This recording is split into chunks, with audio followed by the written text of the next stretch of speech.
I was one of the first in spine, but probably the second in the country to have a solely owned ambulatory surgery center that had no partners. I did it all by myself. And what prompted you to begin an ASC? That's because I became good friends with the administrator of St. Luke's Hospital and the guy who was running the clinical trials. And she was marketing me for about 6-7 years and got me, on TV shows and so forth. And I said, how much are you making off of every surgery that I operate on your hospital? She said around $10,000 per case. I said, hey, I do 40 a month. I can borrow and pay it off in less than a year. So.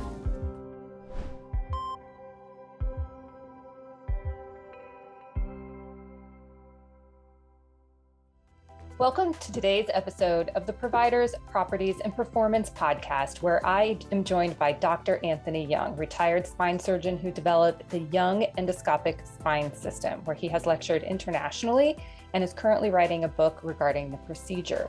His private practice, Desert Institute for Spine Care, DISC for short, is now run by his son and other partners. He opened one of the first ambulatory surgery centers in Arizona for spine surgery. I hope you enjoy his interview. Anthony, welcome to the Providers, Properties, and Performance podcast. Thank you. Thank you for having me. I'm excited to be on your program. Well, thank you. I'm grateful to have you. So you are a retired spine surgeon. I am.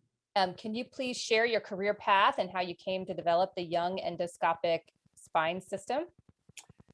Well, it was by chance. I started out in chemical engineering, and I turned down a scholarship because I would tour the College of Mines, and I decided, I don't want to do this. And so I gave up my scholarship and I went into liberal arts, where I decided I like to be a physician, because when I came to this country in 1949, I was actually raised by my mother, and my father stayed behind in Hong Kong. And we started a gift shop called the China House. We had antique material that was like at Gump's, okay? So I worked from the age of 10 years old in my uncle's grocery store for 10 cents an hour, and I continued working throughout. And I listened to my mother just say, look, Tony, you're Chinese, but you're now American. I'm not even gonna speak Chinese to you because I want you to turn it around in one generation. So that really had an impact on me. So I became very bossy so that my sister didn't even like me because I was so bossy. But it all turned out that I focused on what I thought I was good at, and that was in engineering, math, physics. But all my friends were too boring. They're engineers. And I go, I'm going to do something different. So I decided, okay, I'm Chinese, invest in property. You can't invent land anymore. And so as a result, I sat there for 40 years, and now the land that I invested in, it had water rights, 100-year water supply. And now I'm selling that right now. So it's right in your area. Yeah, right? No, that's great. So when did you decide to go to medical school? I was one of those people that was not discriminated against because I was Asian. And every year there was one Asian person in the medical school. It so happened that I was the selected one for 1965. And the guy that interviewed me was a missionary in China, and he was fascinated by my background and wanted to know. I said, are you going to ask me any tough questions? He said, I'm on the committee, you're in, forget it. So I was lucky. So you finished your residency, and how did you decide to go into spine surgery?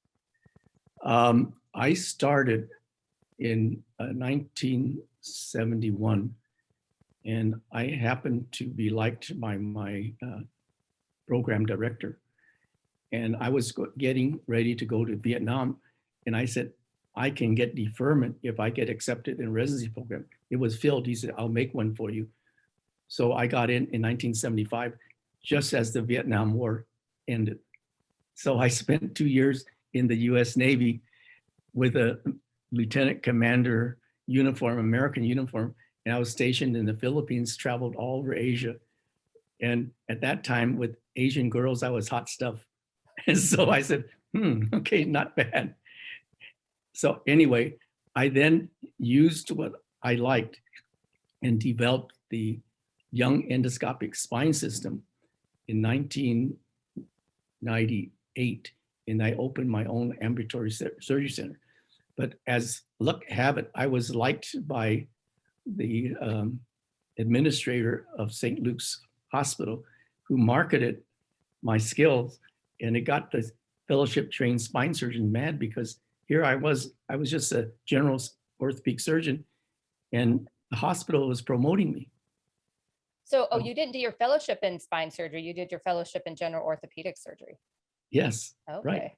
All right. But I decided, okay, I'll just do what I like. So basically, and I teach my grandkids, my son is a spine surgeon, my daughter's a dermatologist, and my son wants sports medicine. I said, well, his friends told him, if you don't go into spine and follow the pathway your father led, you're crazy. Then my daughter says, I like dermatology, but it's too hard to get into. I said, don't you dare take anything less. Do some research and you'll get into a program. And Yeah, she's a dermatologist. Yeah, I So don't think all my there's enough. kids are doing very well. So I'll die happy. And So I'm the last of the generation of my family. And so what was happening in spine surgery that you thought that, that got you thinking about this particular system and got you to develop Okay. it? Most people will follow what the academics tell you. Follow this, follow that, learn how to do it, use this textbook. And I said, what about the people who don't fit in the program? I want to treat pain. Right. And by the time I finished, I had done 11,000 cases. Nobody's going to pass me up for the next couple of years. But 11,000 cases, I would identify the cause of the pain with the endoscope. Because I developed the Yeung endoscopic spine system, I was advised, don't use your name because the people don't want to tell where they learned it, because people will just travel in Arizona or where they say, oh, I'm on the West Coast, I can come by. And I basically, every 5 years, I reviewed my cases so that after about 10 years, I knew that I can guarantee my results. So when I guarantee my results, I said, look, you pay me more than insurance pays. I'll accept your insurance and I'll guarantee you, if you don't get what you want, you don't have to pay. And so this system makes spine surgery less painful? It makes spine surgery less painful, mainly because I do everybody awake. So I have 11,000 surgeries that's performed with a patient completely awake. They can't believe it.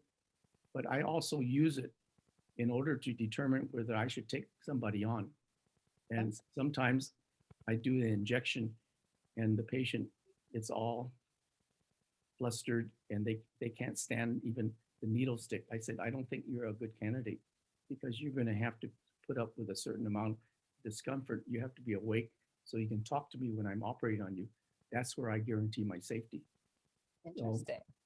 So, by doing that, all of a sudden, I had people coming from all over the world, mostly from Asia because I'm Chinese, and so they want to come learn. But if they're from the US, if they don't do it, they don't know how to indicate that they learned from me. So they just say, yeah, it's experimental. And I actually, early in my career, in 1998, I had the chief of neurosurgery from Mayo Clinic and one of the neurosurgeons from Barrows, which is a high end. If you're from Arizona, you know them. And they came after me. And then one of them was a guy who was in the residency program with me. And he tried to disparage what I did. And I did studies on my own case. So I sued him and I settled with him for $100,000. And then so the guy from Barrows just backed down, and the guy from Mayo Clinic sort of apologized. He said, okay, now I know. So anyway, so now everyone is talking about using endoscopic surgery to validate the cause of pain.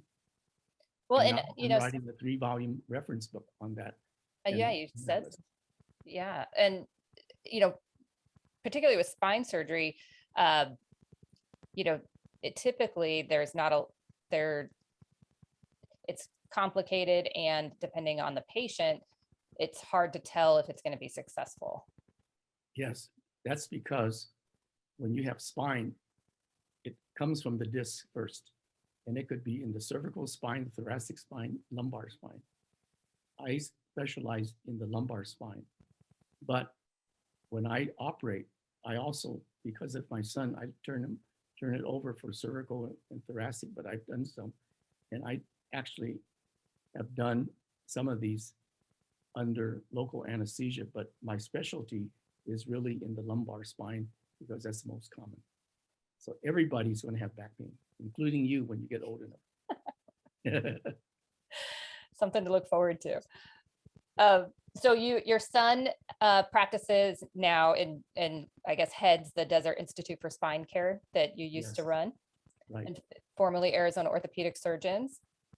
The Arizona Orthopedic Surgeon was what I developed, and I called it Arizona Institute for Minimally Invasive Spine. I changed it. But when he joined me in 2001, then he got the name started, and so I turned everything over to him. And have you always been in private practice? Yes. And so you talked about your book. You lecture internationally, and you're writing a book on endoscopic spine surgery.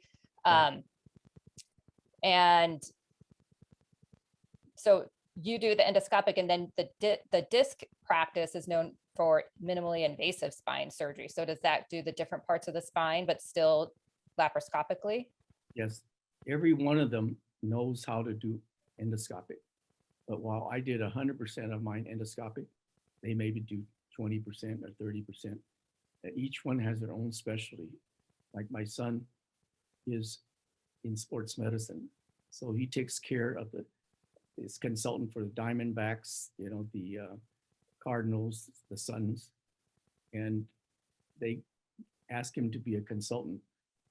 However, they have primary care or internist that screens the patient. So he's very busy, and I'm very proud of the fact that he is well trained, but he is so busy that some of my other partners in DISC, the second one was Nima Solari, and he actually scrubbed in with Chris to operate on my own back.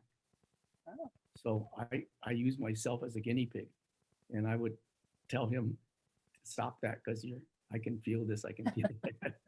It was a big joke around the office. Wow, that's crazy that you yeah, but that in a long history. And what's got me started was when I came to Arizona. My mother was American citizen. She was born in Portland, Oregon.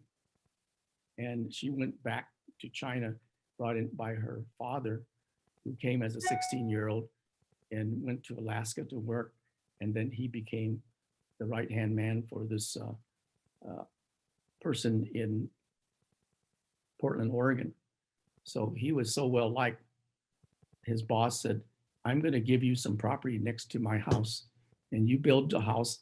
I'm going to give you the property, and you go to Alaska in the summertime and work, and then come back in the wintertime, and you could be my everything.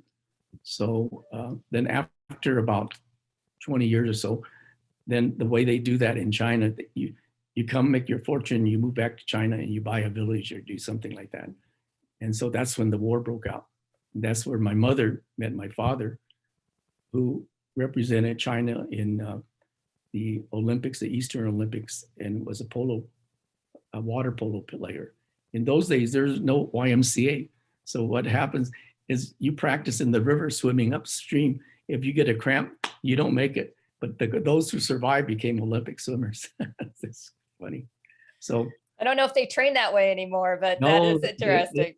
but But if you follow the news, I mean, China is going to, I think they realize that they made a mistake with a one-child policy. So they're trying to increase the population, and India is catching up with them. So India is a democracy, but India is now going to overtake China in population within 5 years or so. Wow. So they realize it's all about global economics. Absolutely. Well, coming back to, I want to talk a little bit more about the real estate aspect of your practice. So you opened the first ambulatory surgery center in Arizona. Yes. So what Well, spine. The first one was Wally Reed, Okay. who was an anesthesiologist, and he had his facility next to Good Samaritan Hospital where I did my internship, and everybody used it. So he was the first. I was one of the first, the first in spine, but probably the second in the country to have a solely owned ambulatory surgery center that had no partners. I did it all by myself. And what prompted you to begin an ASC? That's because I became good friends with the administrator of St. Luke's Hospital and the guy who was running the clinical trials. And she was marketing me for about 6, 7 years, and got me, on TV shows and so forth. Then I said, how much are you making off of every surgery that I operate on your hospital? She said around $10,000 per case. I said, hey, I do 40 a month. I can borrow and pay it off in less than a year. So she helped all along the way. Somebody was there to help me. And so, did you build it completely from the ground up, like buy the land, build it, or did you buy a building and redevelop it? I bought a building and redeveloped it. And I learned because I had a partner who was my partner, and he wanted to run the show, but he had an LLC.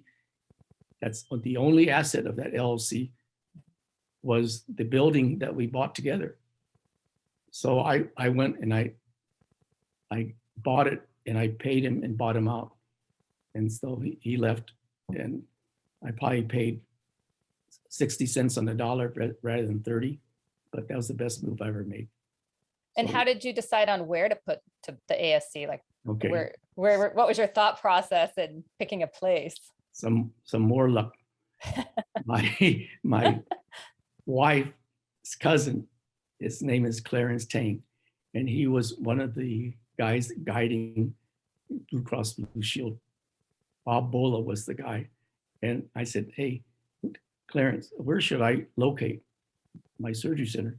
He says, Squaw Peak facility, okay? Because they're gonna have highways, and they're gonna go, you can access the East Valley, the North Valley, Northwest Valley, and you're gonna be right in the middle with Squaw Peak. So I found this building that I bought from the bank, and then the bank went under on the real estate. So I bought it from the bank. Was this during the savings and loan? Yeah, it was a Sun State or something like that. Yeah. So I paid 1.3 million, but I ended up buying it for 600,000. At that time, they were getting 300,000, 30 cents on the dollar, since you're in the real estate. Right? Yeah. So I'm Chinese, like I said, I invest in land because you can never buy it. But I waited 40 years until I was able to take advantage of it. Well, and DISC has itself has several locations across the valley. So how did you decide on those? My son decided, because he brought in people. For instance, the best spine surgeons in Arizona asked to join us. So we had one guy from Core, and he was their best surgeon. We recruited Justin Field, who was at Cedars-Sinai, and he was the first partner. The second partner was Nima Solari, who trained in Stanford.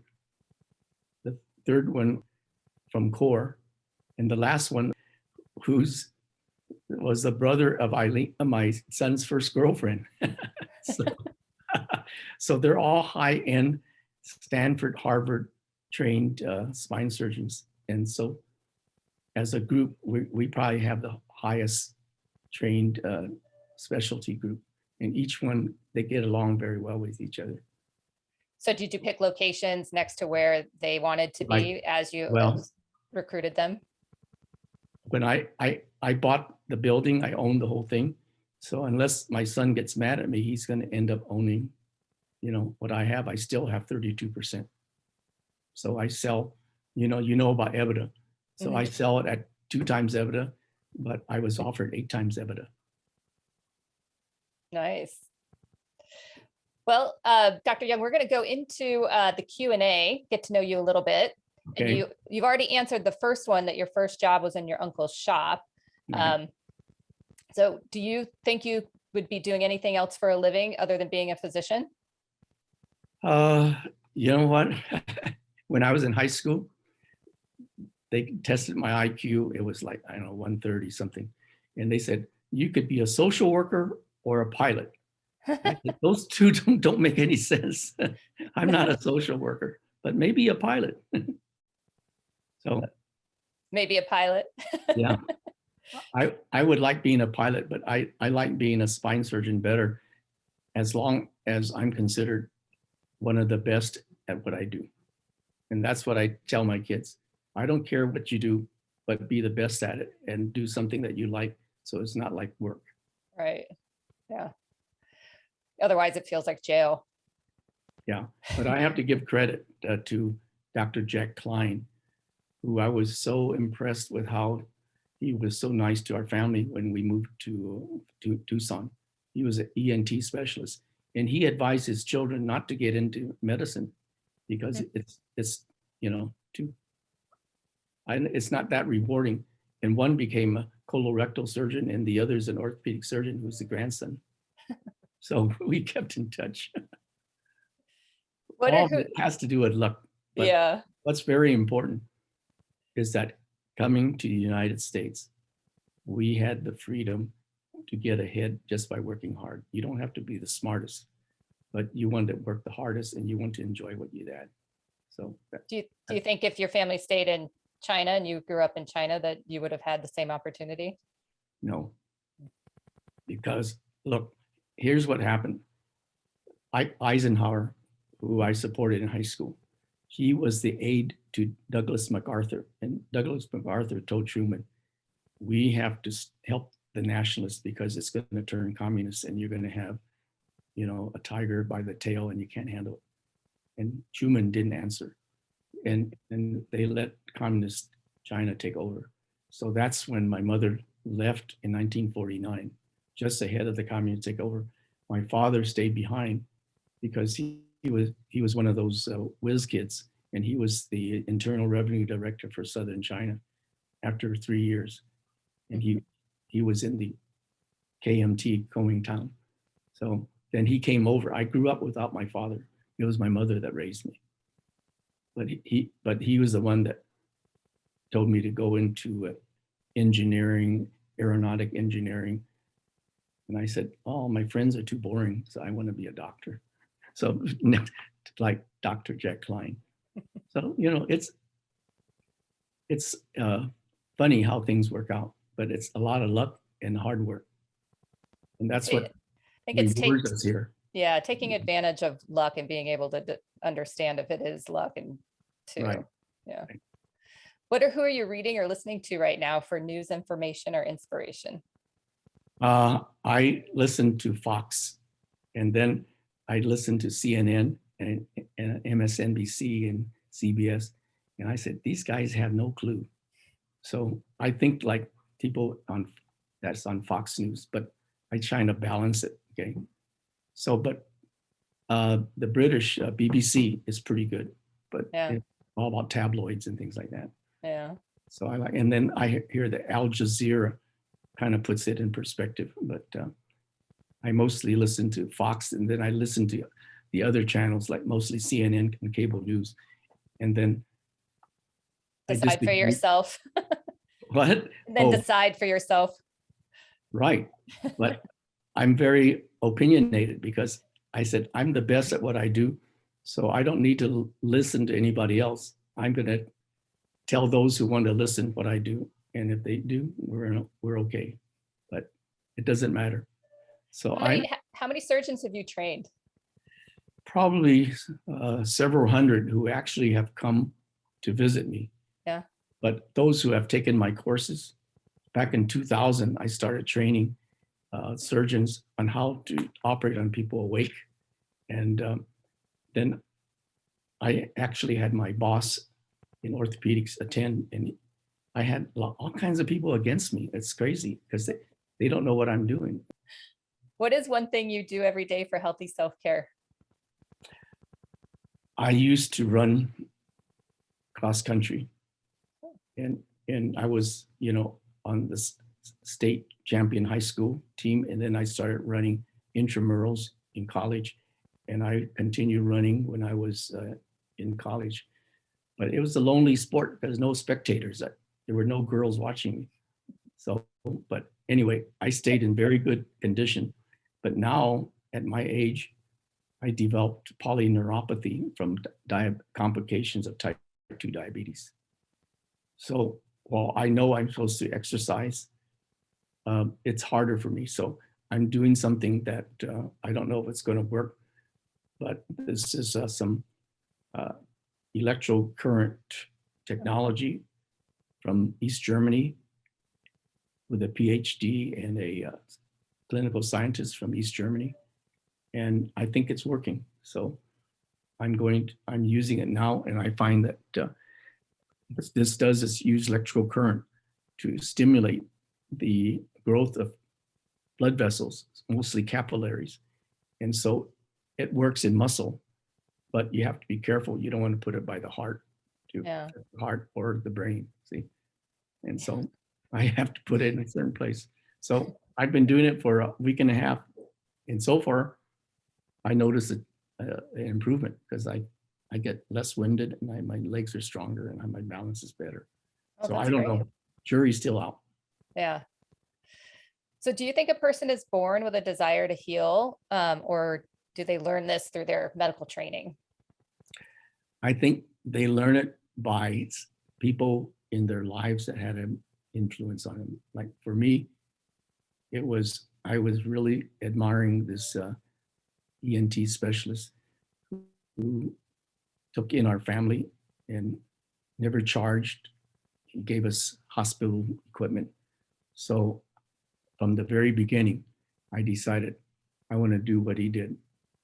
It wasn't about making money, but it turned out, but if you work hard, you'll do well. But his kids and his grandkids, they are very conservative. And they told me that they advised them not to go into medicine. It's not that rewarding because you got to jump through hoops. But they both, the son was a colorectal surgeon and the grandson is an orthopedic surgeon. Very nice. So it's all about opportunity. That's why I'm probably the biggest patriot that you can from communist country. Yeah.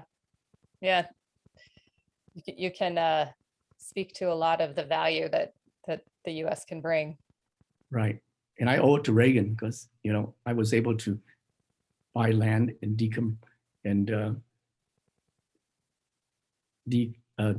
get tax credit for, selling farmland.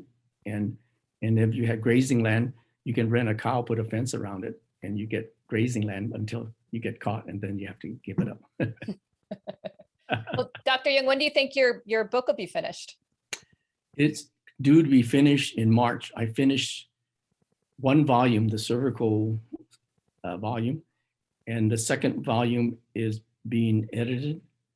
The third volume is not far behind. So, but I'm not as good technically. So I'm helping this friend of mine called Kai Lewandowski, and he's in Tucson. So I helped him buy a surgery center, and he's doing the same thing. So he's doing pretty well. Very nice. Well, thank you, Dr. Yeung, for this wonderful interview. I really appreciate your time. Thank you. You make it very easy by asking all the good questions. Oh, thank you. I appreciate that.